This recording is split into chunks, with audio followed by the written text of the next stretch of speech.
Bismillahirrahmanirrahim. Assalamualaikum warahmatullahi wabarakatuh. Perkenalkan, nama saya Ibnu Ramadan Alhas dengan NIM 200907501001. Baiklah, di sini saya akan mempresentasikan atau menjelaskan materi aplikasi fungsi linier. Baik, sebelum kita menuju pada inti dari pembahasan ini, alangkah baiknya kita mengenal terlebih dahulu apa itu fungsi linier. Baiklah, fungsi linier adalah suatu fungsi yang sangat sering digunakan oleh para ahli ekonomi dan bisnis dalam menganalisa dan memecahkan masalah ekonomi. Hal ini dikarenakan bahwa kebanyakan masalah ekonomi dan bisnis dapat disederhanakan atau diterjemahkan ke dalam model yang berbentuk linier. Lalu ada beberapa contoh aplikasi fungsi linier dalam bisnis, antara lain adalah fungsi permintaan, fungsi penawaran, keseimbangan pasar, fungsi biaya, fungsi anggaran, dan fungsi-fungsi lainnya yang terkait dengan pemasaran ekonomi. Baik, dalam pembahasan ini terdapat 3 pembahasan, yaitu fungsi permintaan, konsep dasar penawaran, dan konsep keseimbangan pasar. Baik, yang pertama adalah fungsi permintaan. Konsep dasar permintaan. Fungsi permintaan menghubungkan antara variabel harga dan variabel jumlah barang atau jasa yang diminta. Lalu di sini ada hukum permintaan yang berbunyi apabila harga naik, maka jumlah produk yang diminta akan berkurang, dan apabila harga turun, maka jumlah produk yang diminta akan bertambah. Lalu selanjutnya fungsi permintaan. Di sini terlihat bahwa variabel atau price dan variabel key itu quantity ataupun jumlah mempunyai tanda yang berlawanan, yaitu negatif. Di situ terlihat ada tanda negatif. Hal ini menandakan bahwa gerakan harga berlawanan arah dengan gerakan jumlah. Oleh karena itu, kurva permintaan akan memiliki lereng yang bersifat negatif, seperti terlihat pada gambar yang tertera.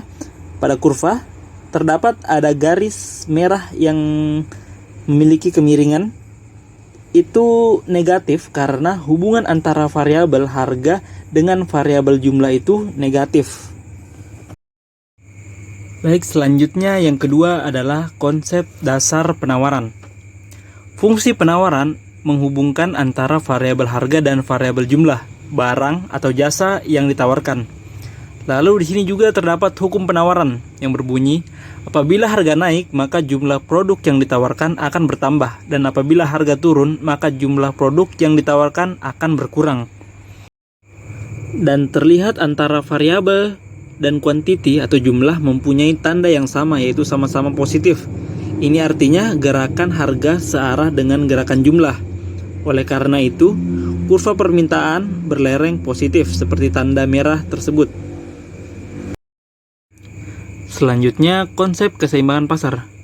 Pasar suatu macam barang dikatakan berada dalam keseimbangan atau istilahnya equilibrium apabila jumlah barang yang ditawarkan sama dengan jumlah barang yang diminta.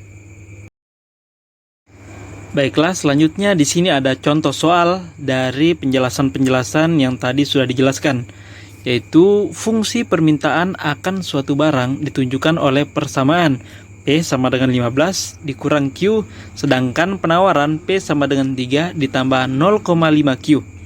Adapun pertanyaan di sini antara lain, berapakah harga keseimbangan dan jumlah keseimbangan yang tercipta di pasar?